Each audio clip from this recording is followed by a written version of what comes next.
Tollywood young sensation Pradeep Ranganath back to back films తో దూసుకుపోతున్నాడు. జయం రవి నటించిన కోమలి సినిమాతో దర్శకుడిగా ఎంట్రీ ఇచ్చిన ఈ యువ కెరటం ఆ తర్వాత హీరోగా మారాడు.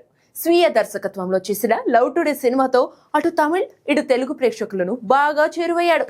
ముఖ్యంగా యూత్ లో సూపర్ క్రేజ్ సంపాదించాడు. ఇక ఆ తర్వాత రిటర్న్ ఆఫ్ ది డ్రాగన్ తో మరోసారి ప్రేక్షకులను మెప్పించాడు.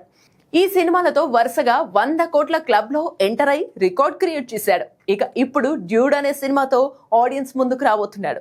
దీపావళి కానుకగా అక్టోబర్ 17న ఈ సినిమా గ్రాండ్ గా రిలీజ్ కానుంది.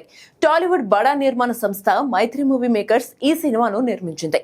మరో young sensation Mamitha Baiju heroine గా నటించింది. నేహా శెట్టి కీలక పాత్రలో ప్లే చేసింది. కీర్తీశ్వరన్ దర్శకత్వం వహించాడు. అయితే ఈ సినిమా కోసం ప్రదీప్ రెమ్యునరేషన్ ఇప్పుడు హాట్ టాపిక్ గా మారింది. ఈ సినిమాకు ప్రదీప్ పారితోషికం 10 కోట్లకు పైగా మాటే అన్నట్టుగా తెలుస్తోంది.